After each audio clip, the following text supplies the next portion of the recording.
પ્રાર્થના છે.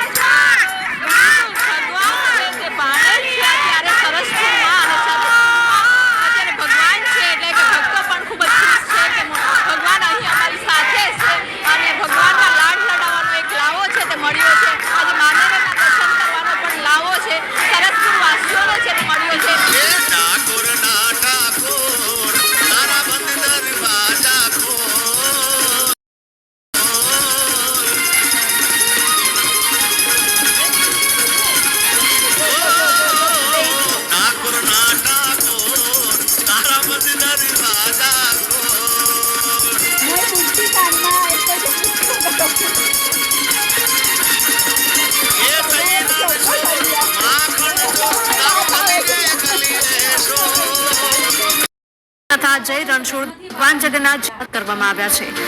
ભવ્ય મામેરું કરવામાં આવ્યું છે. એમાં વિસ્તારમાં ભવ્ય શોભાયાત્રા પણ નીકળશે. એમના તે ભવ્યથી અતિ ભવ્ય મામેરું કરવામાં આવ્યું છે.